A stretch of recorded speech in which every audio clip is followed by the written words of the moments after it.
నమస్కారం. తిరుప్పావై పాసురాలకి అత్యంత సులభంగా అందరికీ అర్థమయ్యే రీతిలో డాక్టర్ కావూరి పాపయ్య శాస్త్రి గారు గోదా గీతమాలిక అనే పేరుతో తెలుగులోకి అనువదించారు.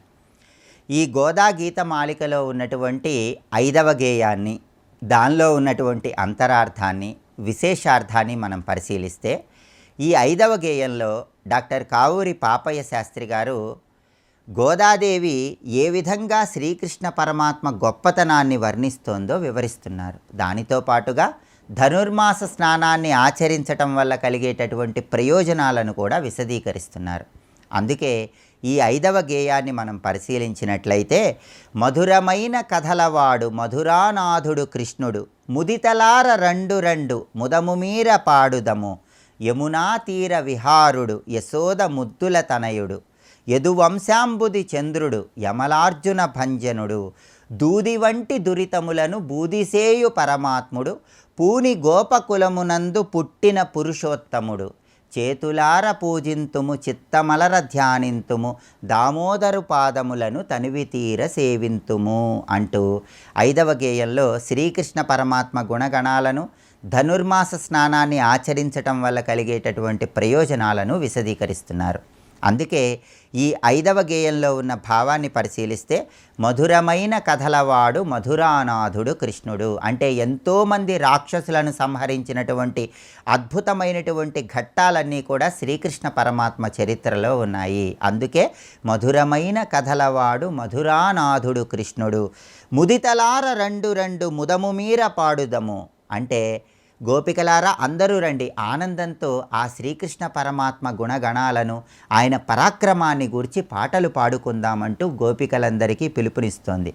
అలాగే కృష్ణుడి గొప్పతనాన్ని గోదాదేవి ఎలా చెప్తోందంటే, యమునా తీర విహారుడు యశోద ముద్దుల తనయుడు. యమునా తీరంలో గోపికలందరికీ ఆనందాన్ని కలిగింపజేసేటటువంటి యశోదమ్మ ముద్దుల తనయుడైనటువంటి శ్రీకృష్ణ పరమాత్మ యదువంశాంబుది చంద్రుడు యమలార్జున భంజనుడు అంటే యదుకులమునకే కీర్తి ప్రతిష్టలు తెచ్చి అనేక మంది రాక్షసులను సంహరించిన గొప్పవాడు. అటువంటి శ్రీకృష్ణ పరమాత్మ గుణగానములను కీర్తిస్తే మనకు కలిగే ప్రయోజనం ఏంటి?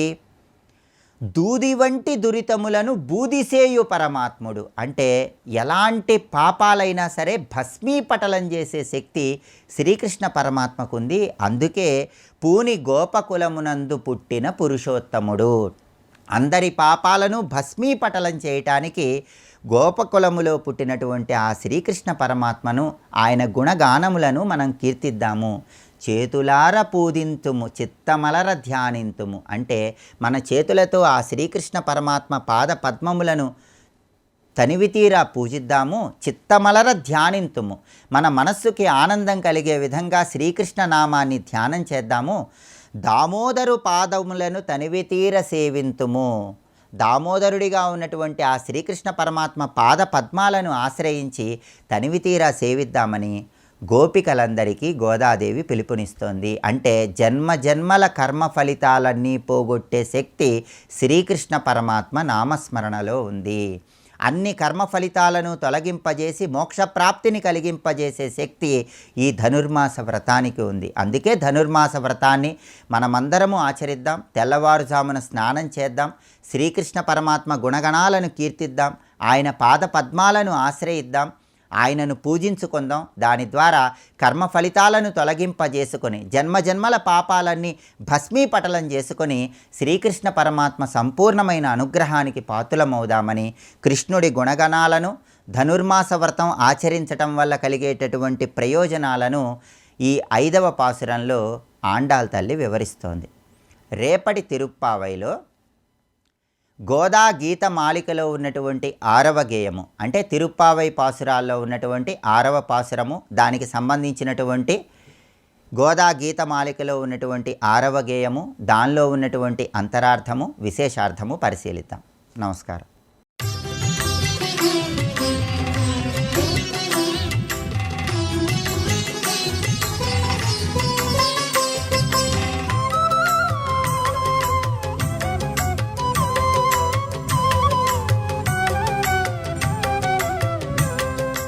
అథ జ్ఞాత్వా మహాదేవో గంగాం నికటమాగతాం మౌళౌ విస్తీర్ణ జటయా బద్ధ్వా సేతుమితస్తతః.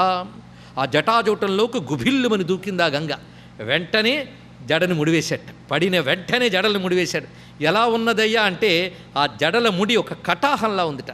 కటాహం అంటూ మూకుడు, పెద్ద బాణంలా తయారైందిట, మొత్తం వేయకాలి. అందులో ఈ గంగ సంభ్రమంగా తడబడుతూ అటు ఇటు తిరుగుతోంది. మహావేగంగా పడగానే ఒక పాత్రలో అల్లకల్లోలం అవుతుంది. ఆ అల్లకల్లోలమంతా స్వామి జటాజూటంలో జరుగుతోందండి. ఇక్కడ జటా కటాక సంభ్రమ భ్రమన్ని లింప నిర్జరి విలోల వీచి వల్లరి విరాజమాన మూర్ధని ధగ ధగ ధగజ్వలల్లలాట పట్టపావకే కిశోర చంద్రశేఖరే రతి ప్రతిక్షణం మమ. ఆ శంకర మౌళిలో పడి సుళ్ళు తిరుగుతోంది గంగ. ఈ లోపల ఈ శివుడి వల్ల గంగ వస్తుందంటే బంధించేసాడు ఆయన. ఈ భగీరథుడికి ఏడుపు వచ్చింది. రాబోతున్న గంగ ఆగిపోయింది. ఎలాగ అంటే మళ్ళీ ఇప్పటి నుంచి ఆ ముహూర్తం వచ్చే వరకు ఎదురు చూడన్నట్టండి. శివుడి జటాజూటంలో పడిన ముహూర్తం ఏమిటంటే అథవై జ్యేష్ఠమాసస్య పౌర్ణమాస్యాం దినార్ధకే గంగా వేగాదనుప్రాప శంభోర్మౌళిం మహామతే. జ్యేష్ఠ పూర్ణిమ నాడు శివుని జటాజూటంలో పడింది.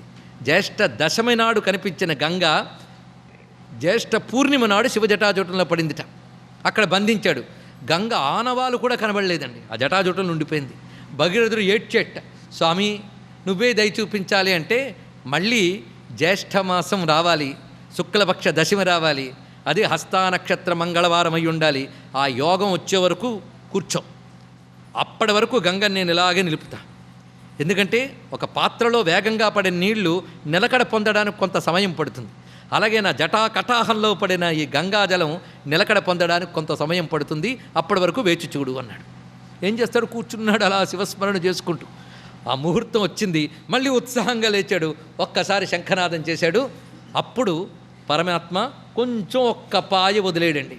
వదలగానే ఆ జటల జూటం నుంచి పెళ్ళుబిగు దూకింది గంగమ్మ పృథ్వీపై. భగీరథుని యొక్క శంఖనాదాన్ని ఆధారంగా చేసుకుని ప్రవహిస్తూ వచ్చింది.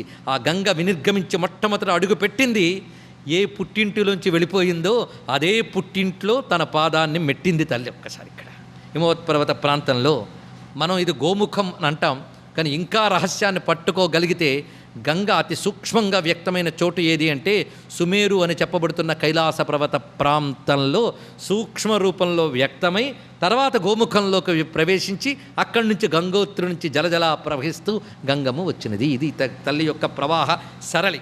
ఆ వస్తున్నటువంటి గంగ క్రమంగా చేరుతూ ఉండగా ఆ త్రోవలో కాశీక్షేత్రం వైపు వస్తుంది. అనేకం తిరిగి వస్తుంది. అప్పటికే కాశీ ఉందండి.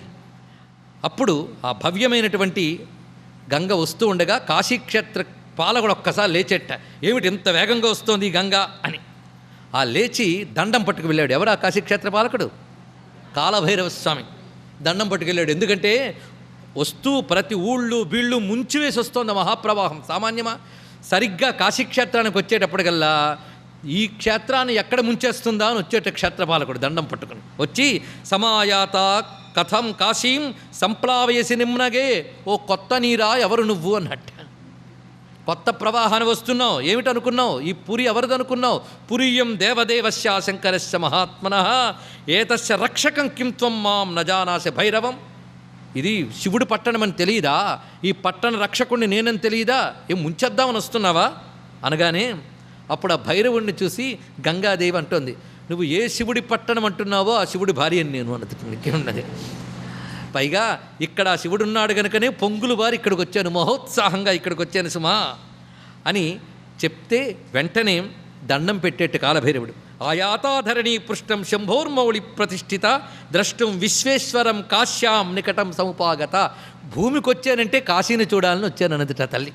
కాశీని చూడాలి, విశ్వేశ్వరుని చూడాలి, నా జలంతో విశ్వేశ్వరుడికి అభిషేకం జరగాలి, అందుకొచ్చాను అనగానే పైగా నా కాశీం ప్లావయిష్యేహం, కాశీని నేను ముంచను అన్నది రండి గంగాదేవి. అందుకే కేదారంలో పొంగులు వారు ముంచిందేమో కానీ కాశీని ముంచదమ్మ, దయామహి ఆ తల్లి. అందుకు తిష్టత్వం కాలభైరవ, ఆగవయ్యా, నేను కాశీకి ఎందుకు వచ్చానంటే ఈ భూమికి తగలాలి, విశ్వేశ్వరుడికి అభిషేకం చేయాలి, అందుకు నేను వచ్చాను అనగానే వెంటనే కాలభైరవుడు దండం పెట్టి తన దండాన్ని కింద పెట్టి సాష్టాంగ దండ ప్రణామం చేసేట గంగాదేవికి. ఏవముక్తో మహాబాహుర్ గంగయా కలభైరవ సంహృత్య దండంతాం నేమే దేవీం శంకరగేహినీం. ఆ శంకరుని ఇల్లాలకి నమస్కారం చేశాడు. ఆ విధంగా వచ్చినటువంటి గంగ కాశీక్షేత్రాన్ని దాటి వెళుతూ ఉండగా త్రోవలో ఒక మహాముని దాన్ని దర్శించాడు. ఆయన పేరు జన్ను మహాముని. ఈ జన్ను మహాముని ఈ వస్తున్న నదిని చూశాడు. కానీ ఈ నది యొక్క స్వరూపం ఏమిటి, ఎందువల్ల వస్తుందో ఆయన అవగతం చేసుకోక శంఖనాదంతో రావడం అనేది ఆశ్చర్యం గొలిపి, నేను కూడా శంఖనాదం చేస్తానని తాను శంఖం తీసుకుని నాదం చేశాడు. వెంటనే గంగ అటు తిరిగిందిట. ఇది చూసి వెంటనే భగీరథుడు తన వెంట వస్తున్న గంగ దారి మళ్ళింది ఏమిటా అని తాను శంఖనాదం చేశాడు. మళ్ళీ ఇటు తిరిగింది. దాన్ని మించిన నాదం మళ్ళీ జన్ను మహాముని చేశాడు. ఇలా అటు ఇటు గంగ కదిలి ఒక్కసారి కనలింది, అంటే ఆగ్రహించిందిట. ఆ ఆగ్రహంతో జన్ను మహాముని ఆశ్రమాన్ని ముంచివేయడానికి ఉద్యుక్తురాలే వెళ్ళగానే జన్ను మహాముని తన తపస్సుతో గంగనంతటిని కూడా చుళుకీకృతం అనగా చేతిలోకి తీసుకుని పానం చేశాడు తపశ్శక్తితో. అప్పుడు మళ్ళీ భగీరథుడు దుఃఖపడ్డాట. నిజానికి భగీరథ ప్రయత్నం అంటే ఇది. విష్ణువునకు, బ్రహ్మకు, గంగకు, శివునకు ఇందరికి ఆయన ఆరాధన చేసి తెచ్చుకున్నటువంటి గంగ ఆయన జటాజూటంలో కొంతకాలం బంధింపబడింది, మళ్ళీ వచ్చింది. ఇప్పుడు చూస్తే జన్ను మహామునిలోకి ప్రవేశించింది. వెంటనే ఆయన దుఃఖితుడై గంగాదేవిని ప్రార్థన చేశాడు. అప్పుడు గంగాదేవి అంతర్వాణిగా భగీరథుడిలోంచి పలికి ఓదార్చిందిట. నువ్వు మళ్ళీ శంఖనాదం చేయి, నేను జన్ను మహాముని నుంచి వస్తానని భగీరథునికి అభయం చెప్పి శంఖనాదం చేయమని ప్రేరేపించింది అంతర్వాణిగా. అప్పుడు భగీరథుడు అమ్మని తలంచుకుని శంఖనాదం చేశాడు. అప్పుడు జన్ను మహాముని నుండి వచ్చింది. ఎలా వచ్చింది అనడానికి ఎవరి పద్ధతి వాళ్ళు చెప్తారు, చెవిలోంచి వచ్చిందని కొందరు. కానీ ఇక్కడ మనకి ఆ దేవీ భాగవత పురాణంలో చెప్తున్నది తచ్చుత్వా సా మహాదేవి జాను నిర్భిద్య తస్యవై అన్నారు. జానువుని అనగా మోకాలు, ఆ మోకాలు నుంచి వచ్చింది ఇది. జాను నిర్భిద్య తస్యవై నిస్ససార మహానది సహసాతి తరంగిణి. చాలా మహావేగంగా ఆ జానువుని ఛేదించుకు వచ్చింది అన్నారు. ఎప్పుడైతే తన నుంచి ఈ విధంగా జన్ను మహాముని చూశాడో వెంటనే నమస్కరించి తాను అనవసరంగా ఆగ్రహించి నదీదేవత పట్ల అపరాధం చేశానని మన్నించమని వేడుకున్నాడు.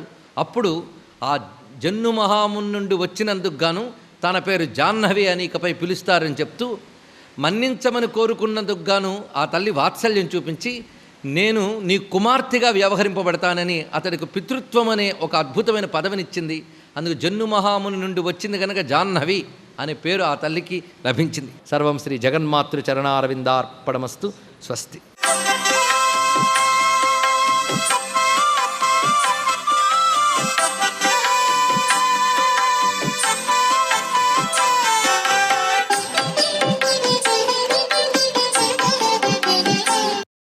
ఓం నమో నారాయణాయ, ఓం నమఃశివాయ, శ్రీమాత్రే నమః. ఈరోజు నుంచి పుష్యమాస ప్రారంభం. ఇంటి వద్ద చక్కగా ముగ్గులతో అలంకరణ చేసి మధ్యలో గోమయంతో చేసినటువంటి ఆ యొక్క గొబ్బెమ్మలు, ఆ గొబ్బెమ్మల పైన చక్కటి పూలు అమరుస్తూ ఉంటాం. ఈ సందర్భంగానే ఇంటి ముందుకు ఆ యొక్క హరిదాసులు కూడాను వచ్చేటువంటి సమయం ఆసన్నమవుతుంది. హరినామ సంకీర్తన చేస్తూ హరిలో రంగ హరి అంటూ వచ్చేటువంటి సాంప్రదాయ లక్షణం కనిపిస్తుంది. మనం బియ్యాన్ని ఆ హరిదాసుకు సమర్పించేటప్పుడు కృష్ణార్పణం అని చెప్పేసి ఆ హరిదాసు అన్నప్పుడు మన మనస్సు అంతా కూడాను హరినామంతో నిండిపోయి కృష్ణార్పణం అని చెప్పేసి కూడా మనం కూడా అంటాం తెలియకుండానే. ఇది పుష్యమాసంలో దాగిన అత్యంత కీలకవంతమైనటువంటి ప్రభావం. మనం ప్రతినిత్యం కూడాను తిరుప్పావై పఠనం చేస్తూ ఈ ధనుర్మాస వ్రతాన్ని, దీక్షను పాటిస్తూ ఉంటాం. అటువైపు శ్రీరంగనాథుని సేవలో మన జీవితాన్ని పునీతం చేసుకుంటూ ఉంటాం. శ్రీరంగని యొక్క దివ్యవంతమైనటువంటి అనుగ్రహం కోసం సంపెంగ పూల మాలిక. ఏమండి, విష్ణుమూర్తికి గనక సంపెంగ పూలతో కూడినటువంటి మాలికను గనక సమర్పిస్తే అద్వితీయమైనటువంటి ఐశ్వర్యాన్ని ఇస్తాడట పరమాత్మ. అందుచేతనే మనం గనక ఈ మాసంలో గనక సంపెంగ పూలు గనక దొరికినట్లయితే ఆ సంపెంగ పూల మాలికను గనక మీరు గనక ఆ యొక్క సర్వాంతర్యామి అయినటువంటి విష్ణు భగవానుడు రంగనాథునికి గనక సమర్పించినట్లయితే మీకు కీర్తి ప్రతిష్టలు వచ్చి తీరతాయి. ఆహా, అద్భుతం, ఆనందం, అమోఘం కదా. మరి సర్వే జనా సుఖినో భవంతు.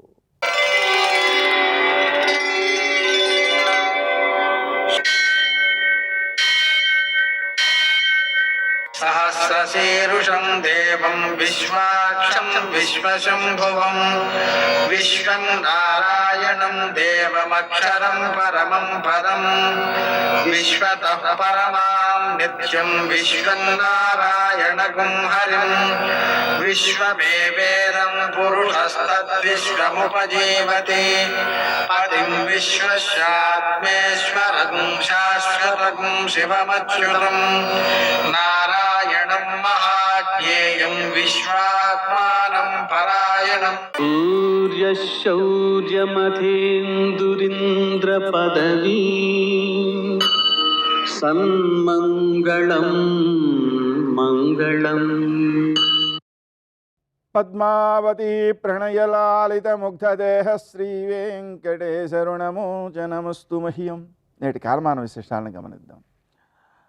స్వస్తి శ్రీ చాంద్రమాన విశ్వావసనామ సంవత్సరం, దక్షిణాయనం, హేమంత ఋతువు, మార్గశిర మాసం, కృష్ణపక్షం, శనివారం.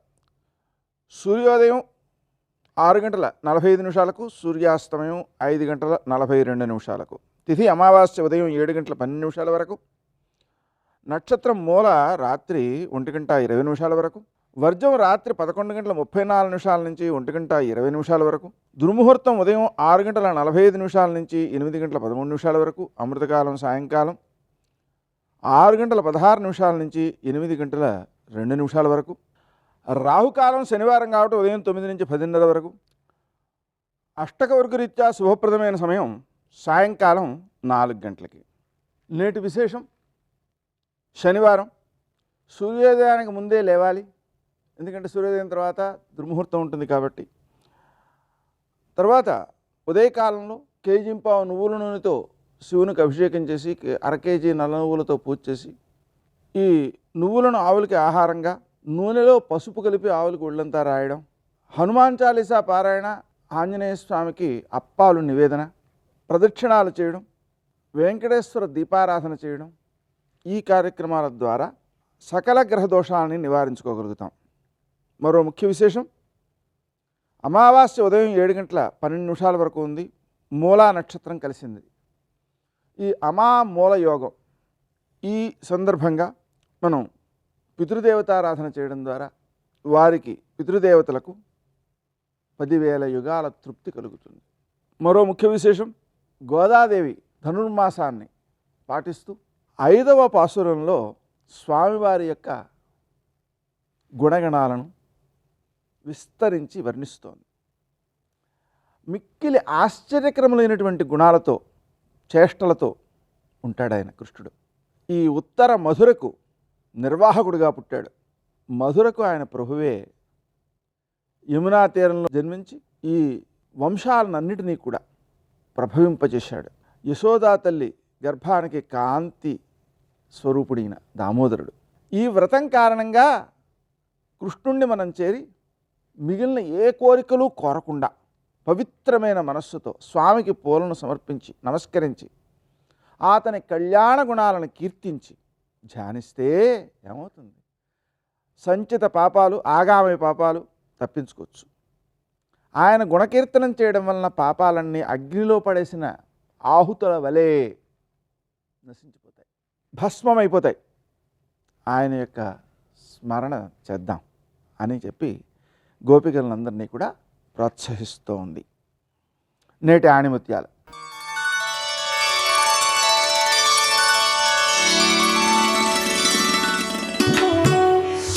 సత్కార్యాన్ని మించిన దైవం లేదు.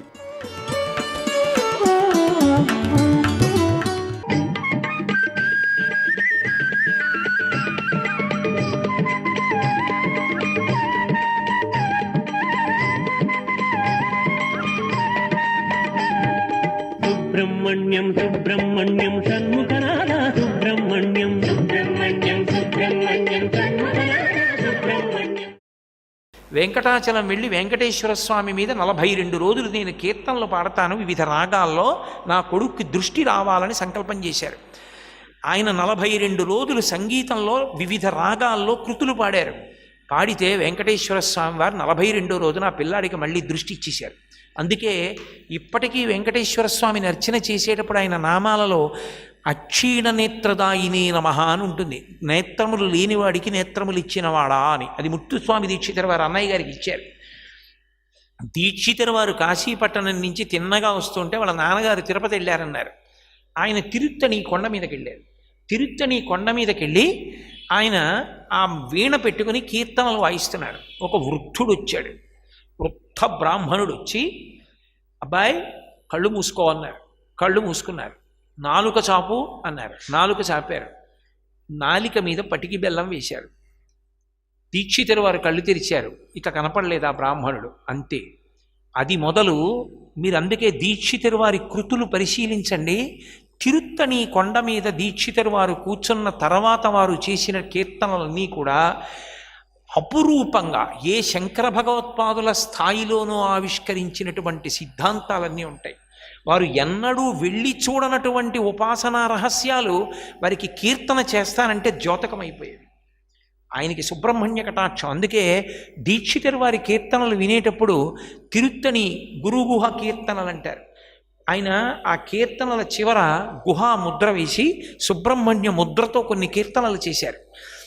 గంగ ఎలా చల్లపరుస్తుందో అంటే కోరిక తీరుస్తుందో సుబ్రహ్మణ్యుడు అలా కోరిక తీర్చగలడు. ఎక్కడి నుంచి ఎక్కడి వరకు అంటే మీకు సామాన్యమైన లౌకికమైన కోరిక దగ్గర నుంచి మోక్షం వరకు ఇవ్వగలిగినటువంటి శక్తి కలిగిన మహానుభావుడు సుబ్రహ్మణ్య స్వరూపం. అందుకే గంగకి ఏ చల్లబరిచే లక్షణం ఉందో సుబ్రహ్మణ్యుడికి ఆ చల్లబరిచే లక్షణం ఉంది. గంగకి ఏ పాప పరిహారం చెయ్యగలిగిన శక్తి ఉందో సుబ్రహ్మణ్యుని యొక్క దర్శనానికి, ఆ నామ సంకీర్తనానికి, ఆయన విభూతి ధారణానికి, ఆయన ప్రసాద స్వీకారానికి అదే శక్తి ఉంది. అందుకే స్వామి అన్న నామం ఆయనకొక్కడికే అన్వయం అవుతుంది. నిజానికి నేను ఏ పేరు ముందు పెట్టకుండా స్వామి అన్నాను అనుకోండి, అప్పుడు అది ఇంకెవరికీ అన్వయం కాదు, సుబ్రహ్మణ్యునికి మాత్రమే అన్వయం అవుతుంటుంది. స్వామి అని పిలిస్తే ఎవరిని పిలిచినట్టో తెలుసా? సుబ్రహ్మణ్యుణ్ణి పిలిచినట్టు. నేను అబద్ధం చెప్పానని మీరు అనుకుంటే మీరింటికి వెళ్ళి అమరకోశం చూడండి. అమరకోశంలో స్వామి సేనాని గుహ అని ఆ స్వామి నామం చెప్పబడింది. సుబ్రహ్మణ్యుడికి ఒక్కడికే చెప్పబడింది. అమరకోశం సిద్ధాంత గ్రంథం. అది శంకరాచార్యుల వారు రక్షించారు కాలిపోకూడదని. అమరసింహుడన్న జైనుడు రచించాడు కాబట్టి దానికి అమరకోశం అని పేరు వచ్చింది. అంతేకాని అది సంస్కృత భాషా నిఘంటువు కాబట్టి అమరకోశం అని పేరు రాలేదు దానికి. శంకరులంతటి వారి చేత కొనియాడబడిన గ్రంథం అమరకోశం. అమరకోశం సాధికారిక గ్రంథం, సంస్కృత భాష. అందుకే సంస్కృతం నేర్చుకునే వాళ్ళకి మొట్టమొదట అమరకోశంతో ప్రవేశం చేయిస్తారు. యస్య జ్ఞాన దయాసింధోరగాధస్యానగా గుణ అంటూ అమరకోశమే నేర్పుతారు మొట్టమొదట. ఆ అమరకోశం మీరు పరిశీలిస్తే స్వామి అన్న నామం అన్వయం అయ్యేది ఎవరికి అంటే ఒక్క సుబ్రహ్మణ్యునికే. మీరు ఏ పేరు పెట్టి పిలవకుండా స్వామి అని పిలిస్తే ఎవరిని పిలిచినట్టు అంటే సుబ్రహ్మణ్యుణ్ణి పిలిచినట్టు. ఎందుకో తెలుసా? స్వం అంటే ఆస్తి, స్వామి అంటే తనదైన వాడు అని. ఈ చరాచర ప్రపంచమంతా కూడా ఎవరిది అంటే ఆయనది. అందుకే స్వామి నామము తనంత తాను అన్వయమయ్యేది ఒక్క సుబ్రహ్మణ్యునకే అన్వయం అవుతుంది తప్ప వేరొకరికి ఎవరికీ అన్వయము కాదు. అయితే భక్తితో అది చిట్ట చివర చేర్చడం మాత్రం ఎప్పుడూ తప్పు కాదు.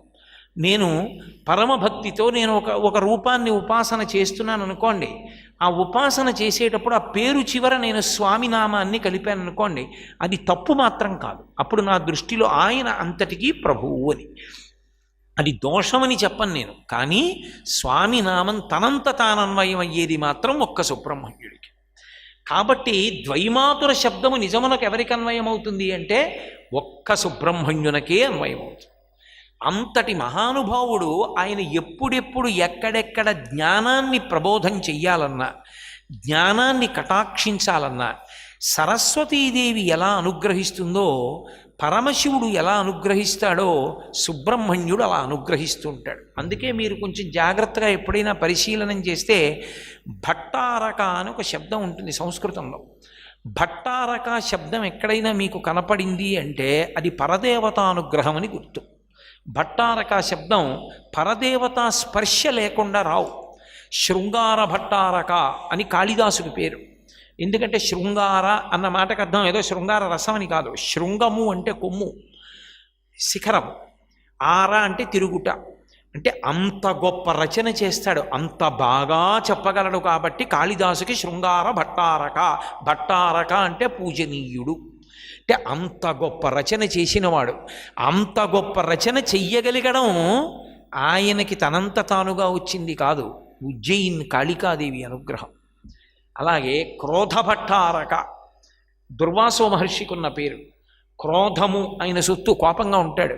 కానీ ఆయన కోపం ఎప్పుడూ దేని గురించి అంటే శాస్త్రం గురించి కోపడతాడు ఎక్కువ. మీరు కొంచెం జాగ్రత్తగా చూస్తే దూర్వాసుడు అంటారు, తప్పు, అసలు అది ఉచ్చారణ దోషం. దుర్వాసో మహర్షి ఆయన పేరు. దుర్వాసో మహర్షి క్రోధభట్టారక. అందుకే ఆర్యాద్విషతి చేశాడు.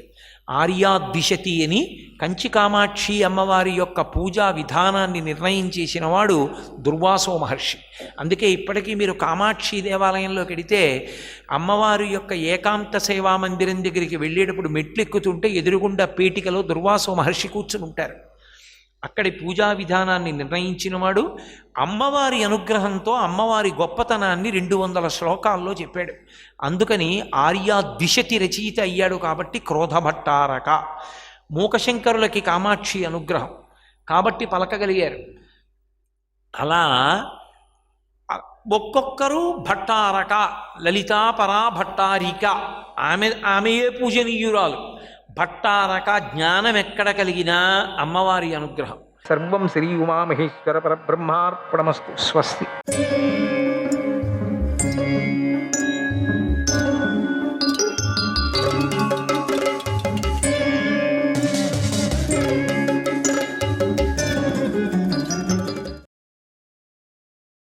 దేవయాని, ఓహో అలాగా, అంతటి పెద్దవాడి వల్ల నువ్వు సంతానాన్ని పొందితే నాకు చింత లేదు, కోపము రాదు అని కోపాన్ని విడిచి నవ్వుతూ మాట్లాడింది.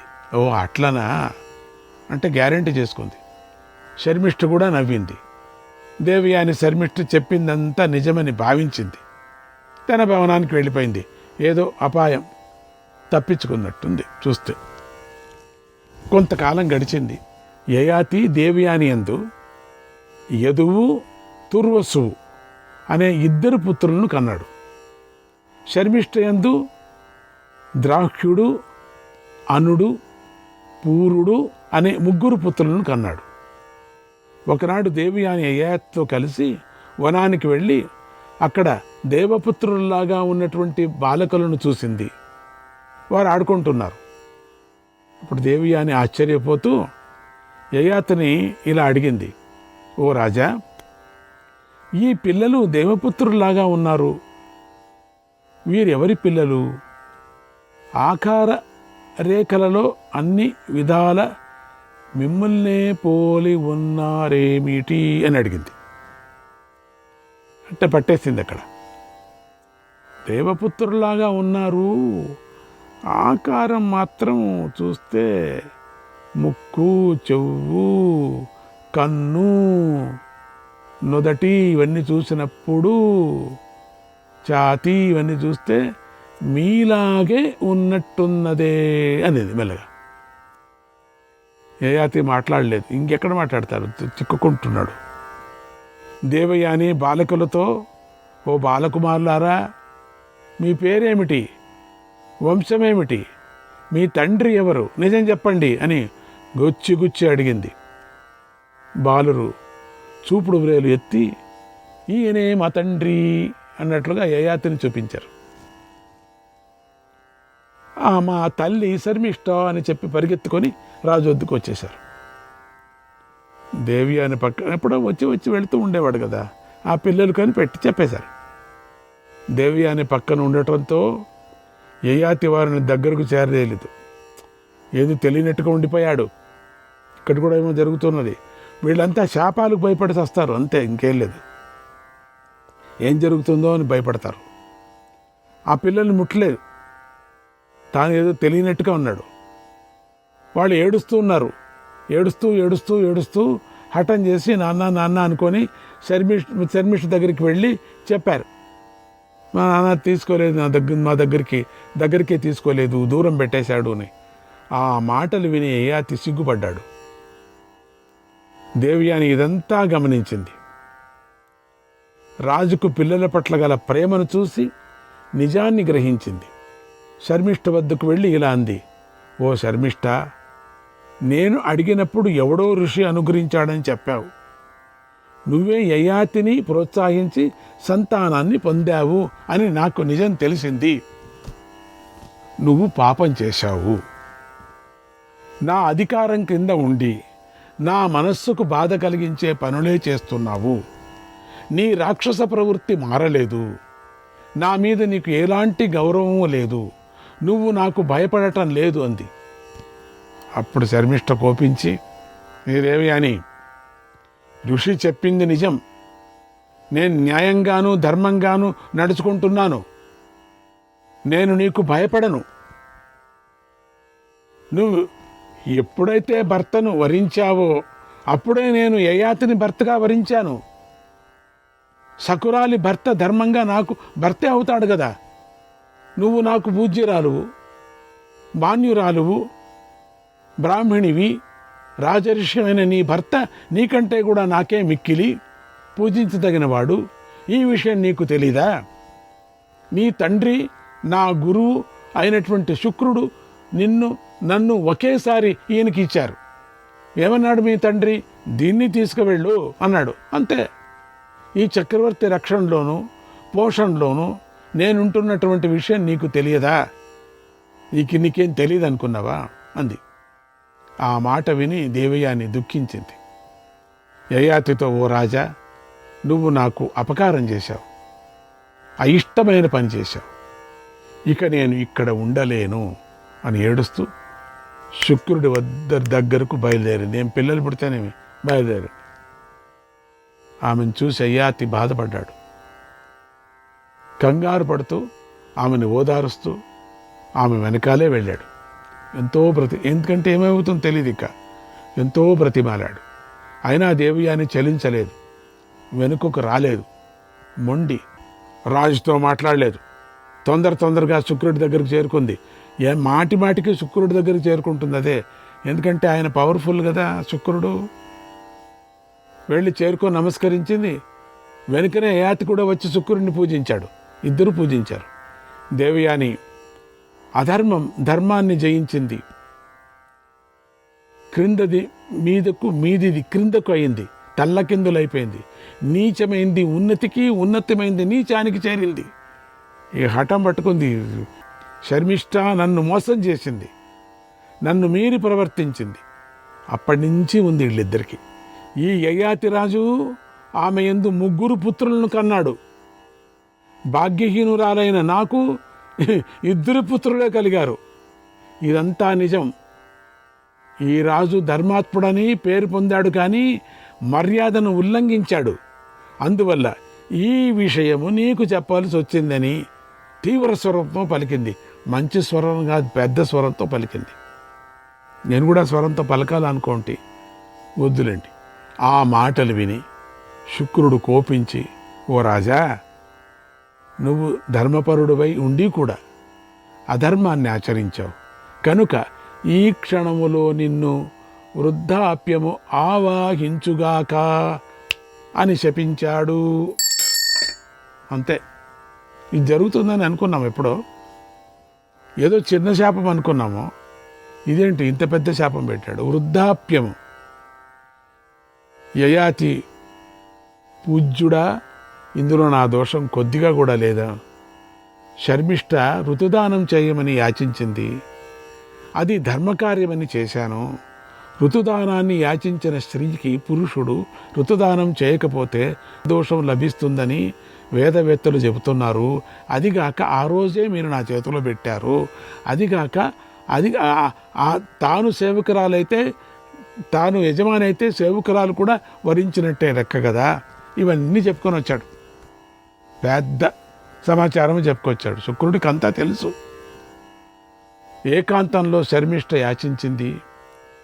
నేను ధర్మ ప్రకారంగా గాంధర్వ వివాహం చేసుకొని ఆమె కోరిక తీర్చాను. నేను ఎవరు ఏది అడిగితే అది ఇవ్వాలని నా వ్రతం.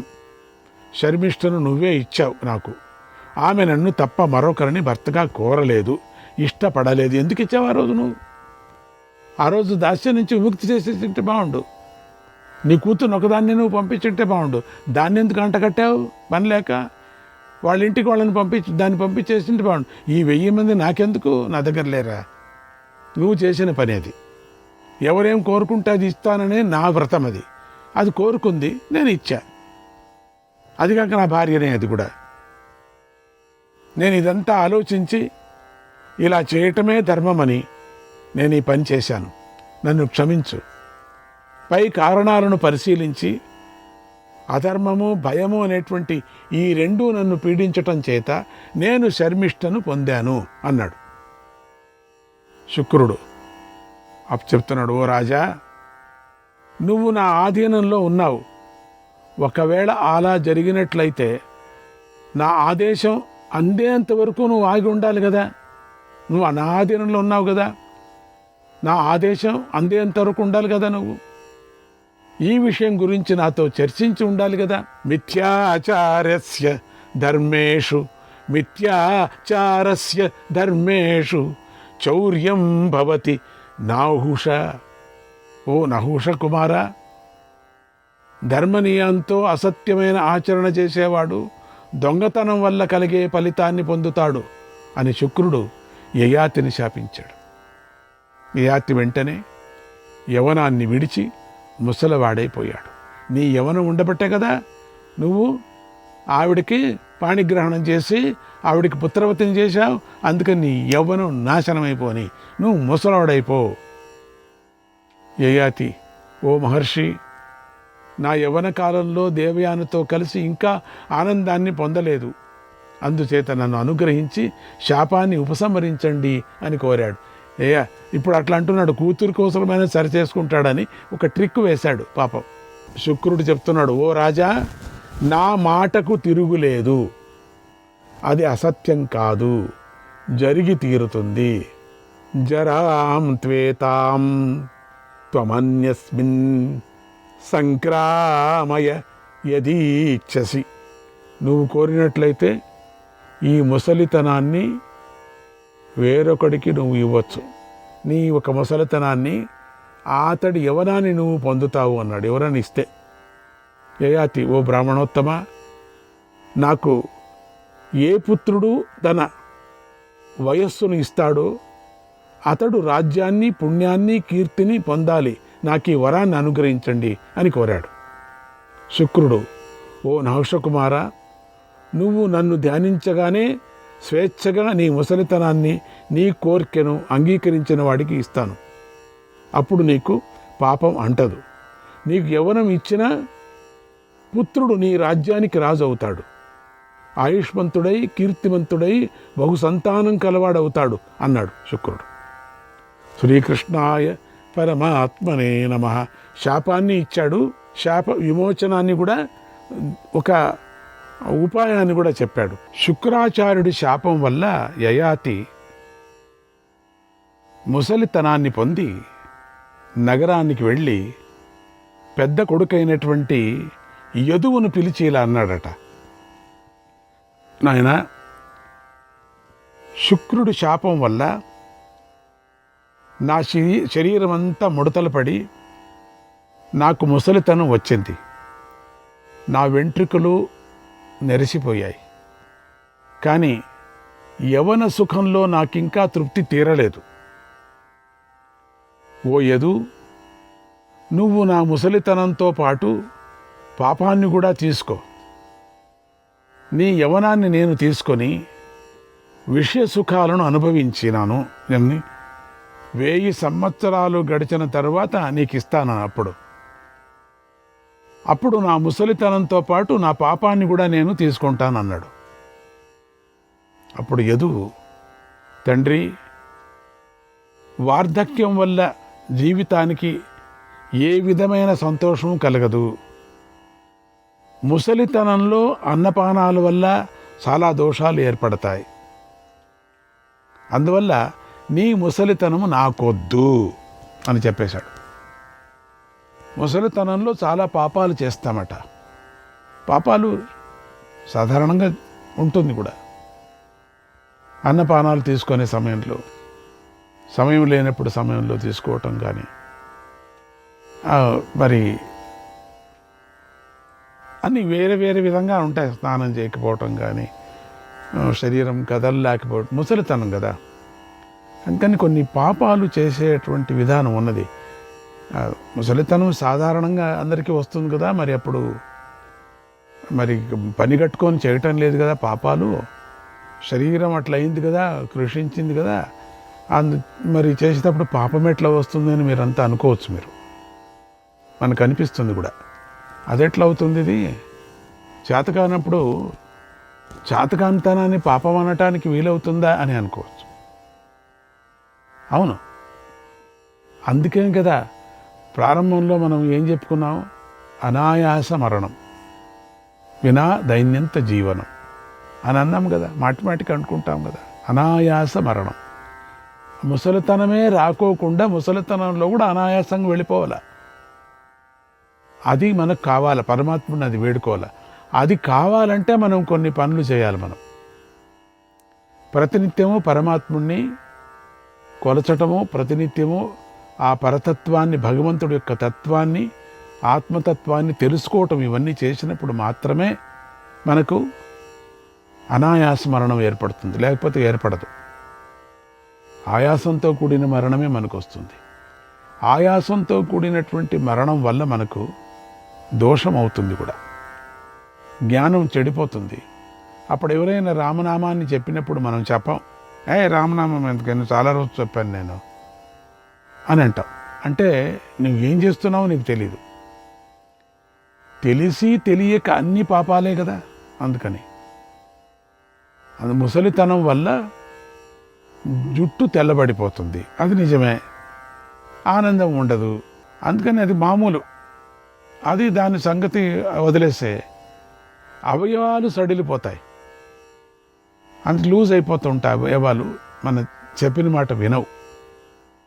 శరీరం ముడతలు పడి ఉంటుంది. శక్తి లేక కృషించి చూడటానికి అసహ్యంగా ఉండటం జరుగుతుంది కదా. అశక్తః కార్య కరణే పరిభూతస్స యౌవతైః సహోప జీవిభిశ్చైవ తాం జరాం నాభికామయే. ముసలివాడు పనులు చేయటంలో అశక్తుడవుతాడు. నీకు నాకంటే ఎంతోమంది ప్రియమైన పుత్రులు ఉన్నారు కదా, వారిని అడుగు, నీ ముసలితనాన్ని వారు తీసుకుంటారు కదా అన్నాడు. అప్పుడు యయాతి, నాయనా యదు, నువ్వు నా హృదయం నుండి పుట్టి కూడా నీ వయస్సును నాకు ఇవ్వటం లేదు, నా ఆజ్ఞను ధిక్కరిస్తున్నావు కనుక నీ సంతానానికి రాజ్యాధికారం లేదు. శ్రీకృష్ణాయ పరమాత్మనే నమః.